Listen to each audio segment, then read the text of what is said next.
नमस्कार दोस्तों, the fact time में आपका स्वागत है। सेंट डॉक्टर गुरमीत राम रहीम सिंह जिंसा व डेरा सच्चा सौदा के बारे में बातचीत कर रहे हैं। जानते हैं कि सेंट डॉक्टर गुरमीत राम रहीम सिंह जिंसा के बारे में जनता का क्या कहना है। 3-4 साल होने वाले हैं संत जी समाज में नहीं है, क्या प्रभाव पड़ रहा है समाज के ऊपर, क्या समाज के लिए सेंट डॉक्टर गुरमीत राम रहीम सिंह जिंसा की भूमिका है, ये जानते हैं हम पब्लिक से सर्वे करके। हमारे साथ जुड़ रहे हैं तरसेम जी, उनसे जानते हैं उनका क्या कहना है। तरसेम जी, आपका द फैक्ट टाइम में स्वागत है। धन्यवाद मैम। सर क्या काम करते हैं सर? मैं सभी काम कर लेता हूँ, ये संत गुरमीत राम रहीम सिंह जी की ही कृपा है। मजदूरी से लेकर कलम तक हर काम में निपुण किया है, ये सब उन्हीं का रहमो करम है। सर, जो सेंट डॉक्टर गुरमीत राम रहीम सिंह जिंसा की बात करी, आप कितने समय से उनको जानते हो? मेरे फादर साहब 1972 से जुड़े थे, मेरे जन्म से पहले से ही उनके साथ जुड़े हुए हैं सारी फैमिली हमारी। और मैं लगभग छोटी सी आयु में 1980 में परमपिता शास्त्रनाम जी से नाम दान ग्रहण किया था। उसके बाद दोबारा फिर मुझे गुरु मंत्र देने की आज्ञा हुई कि क्योंकि नाम शब्द नहीं आता, तब से मैं गुरु भक्ति में ही लीन हूँ। सर, अभी अगर संत जी की बात की जाए, पिछले 3 सालों से संत डॉक्टर गुरमीत राम रहीम सिंह जिंसा समाज में नहीं है, तो अब क्या प्रभाव पड़ रहा है समाज के ऊपर? देखो, जो डेरा सच्चा सौदा एक ऐसी रूहानी संस्था है जहाँ पर सभी धर्मों का आदर सत्कार किया जाता है। हिंदू, मुस्लिम, सिख, ईसाई को सभी को परस्पर उन्होंने एक समान बिठाया है, आपस में भाईचारे का सबक सिखाया है। और मैं यही कहूँगा कि जैसे जैसे संतों ने यहाँ पे गांव-गांव जाकर, शहर-शहर में जाकर लोगों को मानवता भलाई करने के उद्देश्य से सिखाए, नशों से रहित किया इस समाज को, पूरा मालवा बेल्ट, ये हरियाणा, पंजाब, उत्तर प्रदेश, परमपिता शास्त्रनाम जी ने जगह जगह गांव-गांव में डंका बजाया।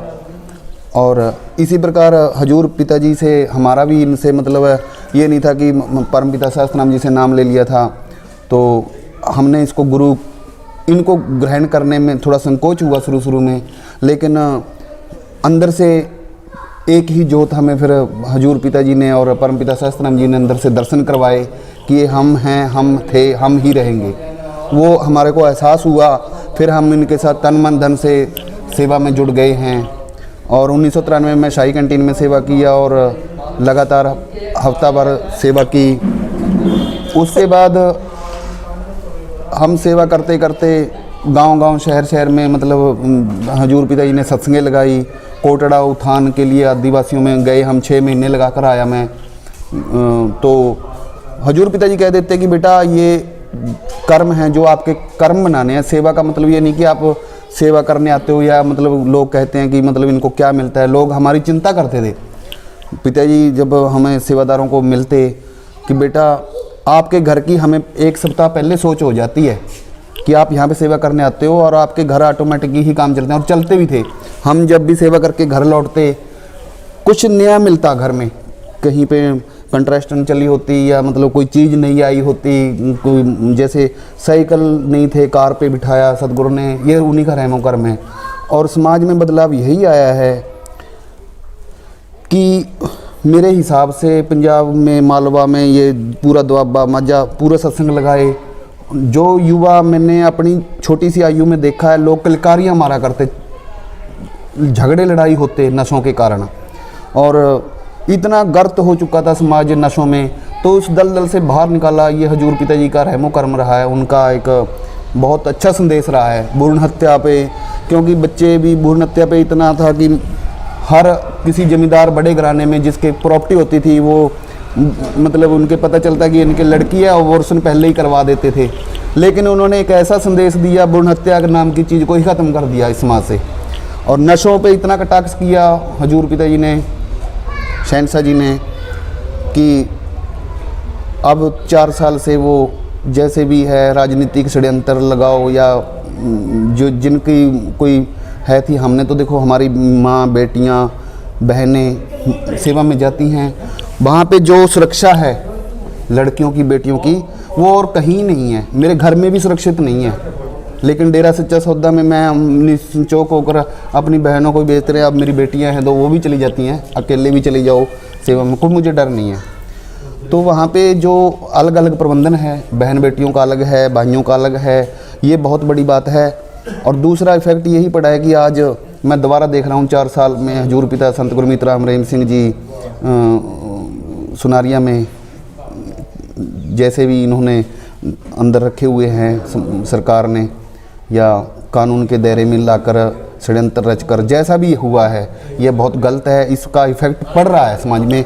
आज जगह जगह जिला में नशाखोरी बढ़ चुकी है, भ्रूण हत्या के केस मामले आ रहे हैं, दिन प्रतिदिन है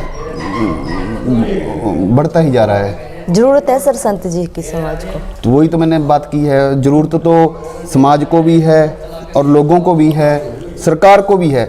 जहाँ मैं ये कह रहा हूँ कि देखो 100 उनके नाम वर्ल्ड रिकॉर्ड होंगे लगभग, और कहाँ तो सरकार ने उनको किसी बड़े अवार्ड से नवाजना था, कहाँ पे षड्यंत्र रच के ये जेल में डाला जा रहा है। ये कहाँ का मतलब न्याय है उनके साथ? सर आपको ऐसा क्यों लग रहा है अभी, मतलब उनके वो षड्यंत्र के तहत ऐसा किया गया है? षड्यंत्र ऐसा है कि जगह जगह आड़े हाथों लेते थे सत्संगों में नशा माफिया को, या ऐसे जो कहते हैं कि वैज्ञानिक कहते हैं कि मतलब नहीं है कुछ संत नाम की चीज़, मालिक नाम की चीज़, ये कह देते थे कि मच्छर तो इन्हें से मतलब बना नहीं अभी तक क्लोन से या और से, और बात करते हैं कि ये हम ये कर देंगे वो कर देंगे। तो उनसे मतलब खिंचबाजी करते करते अब जैसे गुरुजी फिल्म इंडस्ट्री में आए, फिल्में निकाली और इनकी सुपरहिट रही, 4-5 मूवियाँ रही, तो उससे फिल्म इंडस्ट्री भी खफा थी। अब कितने आपको पता है कि एक एक्टर ही यानी कि पूरे हिंदुस्तान को खरीद सकता है, कुछ भी बुलवा सकता है। आज मैंने देखा है चंद रुपयों के लालच में 10-20 रुपए के जिस मर्जी से जैसा मर्जी बयान दिलवा लो, आप मेरे पे जो मर्जी ब्लेम करवा लो। तो ये सब झूठा षड्यंत्र था। ये लगभग हम सुनते थे क्योंकि 1993 में मैं सेवा में चल गया था, उस टाइम ये चले और उन्होंने देखो जगह जगह सत्संग किए। और ये छोटे छोटे बच्चे थे साहिबजादे जो इनके गुरुजी के थे बच्चे, 23 साल की उम्र में डेरा में आ गए थे। हम देखते थे गुरुसर भी हम सेवा में जाते, बच्चे छोटी गुड़िया और मतलब भाई जसमीत जी और ये छोटे छोटों को छोड़कर आ गए थे। तो ये गुरुजी की कृपा से ही उन्हीं के परमपिता शास्त्रनाम जी के हुक्मानुसार ये मिलते रहे हैं अपनी फैमिली से, और कोई ऐसा है ही नहीं था इनके अंदर मतलब जो अपनी माँ को, जन्मदाता माँ को भी बेटा कह के, मैंने देखा बेटा बेटा कह के बोलते हैं, और इतना कुछ किया उन्होंने बेटियों के लिए। और ये नहीं है 400-500 कोई किसी की सुनी नहीं। ये गुरुजी ने कई बार सत्संगों में सरेआम कहा है पब्लिक में कि हमारे यहाँ एक बहन नहीं है, एक बेटी नहीं है सतब्रह्मचारी, 500 बहनें हैं। उनके किसी के बयान नहीं हुए, कोई मेडिकल नहीं हुआ।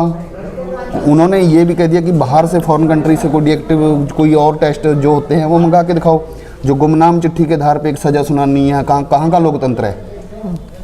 सर उनका एक्चुअली में फिर नेचर कैसा है, स्वभाव कैसा है गुरुजी? नेचर एक, मैं अगर कहूँ कि सूरज में कोई कहे कि सूरज लाल है या सूरज दाग है, तो वो सूरज में तेज तपस है।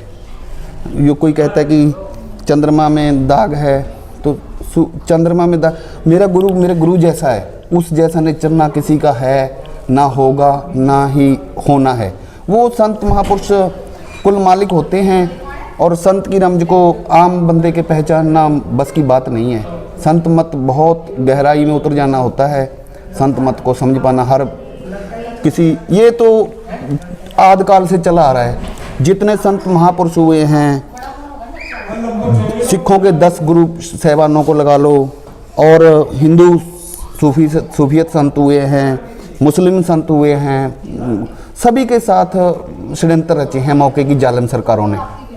सर करेक्टर कैसा है गुरुजी का? गुरुजी का करेक्टर भी आप कैसा सवाल कर रहे हो? गुरुजी का करेक्टर, गुरुजी का तन मन धन जब गुरु के अर्पण है, वो तो बाल बुद्धि से, बाल बचपन से ही मतलब सेवा में लीन थे।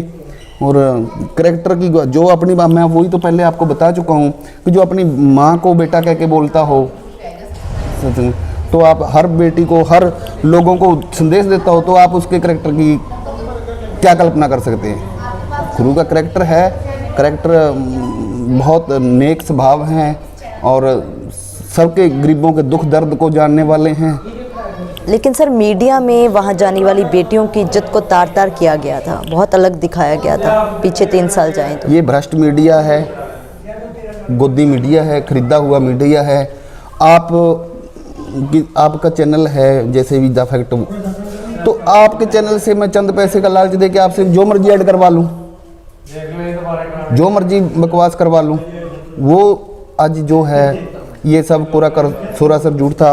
इन्होंने देखो हनीप्रीत बहन के दीदी के खिलाफ बहुत कुछ कुफर तोला, तो वो उनको सबको मतलब कहते हैं ना, बंदे की चोट से तो बच जाता इंसान, लेकिन भगवान की जब मार पड़ती है तब फिर नानी याद आ जाती है।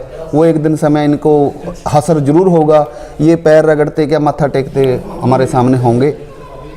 सर आपको क्या लगता है ये सजा किसको मिल रही है, संत जी को कि पूरे समाज को? ये पूरे 8 करोड़ लोगों को ही नहीं, पूरे देश को।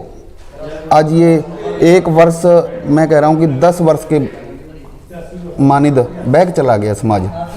अगर संत जी यहाँ पे 4 साल होते तो बहुत कुछ हो जाना था। यहाँ पे देखो बेटियों की सुरक्षा के लिए गर्ल स्कूल की व्यवस्था कर दी और बड़े बड़े हॉस्पिटल बना दिए थे। उनकी एक सोच थी, देखो कोटड़ा उत्थान में गए जब, वहाँ पे एक आदिवासी बच्चों के लिए स्कूल बनाया, एमपी में बुधनी बना दिया। तो मैं तो यही कहता कि जहाँ जहाँ इनके आश्रम थे, इनकी एक सोच थी कि बेटियों को उच्च शिक्षा के लिए या मतलब यहाँ पे जो बैक है एरिया, यहाँ पे मतलब स्कूल स्थापित करें या हॉस्पिटल बनाएं। अब मैंने देखा है कि लोग, मैं मेरे बेटे को पीछे से डेंगू हुआ था, क्योंकि डेंगू की व्यवस्था के लिए देखो इन्होंने जगह जगह ब्लड बैंक चला दिए। हर इतनी प्रेरणा दे दी लोगों में कि 1 यूनिट ही नहीं 10 यूनिट निकाल लो, चाहे वो किसने दी है। किसी के बीमार हो जाता जीव तो मैंने रिश्तेदारों को भी भागते देखा है, लोग छुप जाते या आते ना, क्योंकि ब्लड देना पड़ेगा। लेकिन गुरुजी ने एक जज्बा ऐसा भरा है सब के अंदर अंदर कूट कूट के कि ब्लड देने से कोई भी कतकनी नहीं करता। और बेटे को डेंगू हो गया था, देखो गुरुजी ने हर मंथली सैनिकों के लिए, पत्रकारों के लिए ब्लड शिविर का आयोजन किया हर मंथली। और यहाँ तक कि अगर किसी ज़रूरतमंद को मकान बनाने से लेके और बिजनेस करवाने से लेके सब मुहिम चला रखी थी। तो ये समाज पे पूरा इफेक्ट पड़ा है, बहुत पीछे है। इतना तो मैं कह रहा हूँ, मेरी सोच के मुताबिक इतने मकान गरीबों को सरकार ने नहीं दिए होंगे बनाकर, जितने गुरुजी ने बनवा दिए। गुरुजी की साध संगत ने, उनको प्रेरणा किसने दी? गुरुजी ने दी है। क्या मांग करना चाहोगे सर सरकार से? मैं तो सरकार से यही अपील करता हूँ कि संत गुरमीत राम रहीम सिंह जी को जल्द से जल्द रिहा करें, ताकि जो ये हमारा समाज है या आने वाली युवा पीढ़ी है नशों की दलदल से बच जाए और सबके दुख दर्द हों। यहाँ पे गरीबों को जैसे हॉस्पिटल है, मैं तो जैसे जगह जगह हॉस्पिटल इनके आश्रम बने हुए हैं, जैसे मानसा है। मैंने यहाँ पे, अब मेरा बेटा डेंगू से पीड़ित था, मैं अभी बात वो भूल बीच में चल पड़ी, और तो वहाँ पे मैंने सिख माइंडेड आदमी थे जो वो भी इलाज कराने के लिए आए हुए थे। उन्होंने भी कहा कि गुरुजी को षड्यंत्र के तहत फंसाया हुआ है। अगर गुरुजी यहाँ पे रहते तो आज जैसे मानसा में या कहीं भी और जगह जगह छोटे छोटे हॉस्पिटल बना देने थे गुरुजी ने।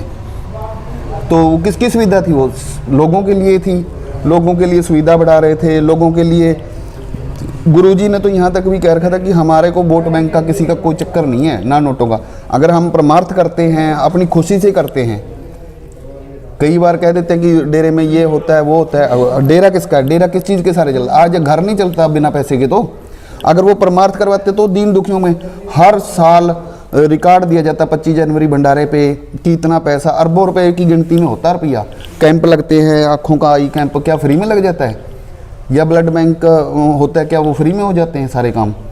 तो किसी के मकान बना के देने हैं या संगत, अगर कोई पैसा 2 पैसे की बचत होती है किसी शाही कैंटीन से या किसी भी फैक्ट्री से, तो वो उसकी बचत को आश्रम पे ही तो लगाते हैं।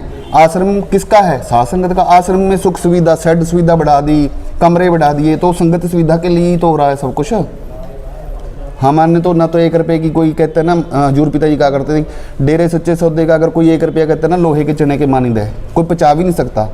मैंने तो एक हम सेवा में जाया करते, बाग में होते थे एक सतब्रह्मचारी, वो ले गए सेवा में, बिंदर जी थे, तो मैंने एक बेर खा लिया था। मुझे पता है कि मेरा हासर क्या हुआ था एक बेर खाने से ही। तो अगर कोई कहता है कि वो पैसे खा गए, वो पैसे, तो उनका हाल भी बुरा होगा। अगर कोई खा गया तो उनका हाल भी बेहाल है। जी सर, हाँ, बहुत बहुत धन्यवाद तरसेम जी हमारे साथ जुड़ने के लिए। दोस्तों लगातार हम धन्यवाद। पब्लिक से बातचीत दिखा रहे हैं। पब्लिक का यही मानना है कि संत जी के ऊपर झूठे आरोप लगाए जा रहे हैं कि षड्यंत्र के तहत उनको समाज से दूर किया गया है, लेकिन आज समाज के लोग लगातार समाज के अंदर वापस आने की उनके लिए मांग कर रहे हैं। जब से वो समाज में नहीं है, समाज का बुरा हाल है। लगातार जो मांग है सेंट डॉक्टर गुरमीत राम रहीम सिंह जिंसा की समाज के अंदर बढ़ती जा रही है। आप लोग भी खुले दिमाग से सोचिए और अपनी राय कमेंट बॉक्स में जरूर डालिए। देखते रहिए द फैक्ट आई, और सच का साथ देने के लिए, सच की सोच को, मुहिम को आगे लेके जाने के लिए इस चैनल को जरूर सब्सक्राइब करें। बहुत बहुत धन्यवाद।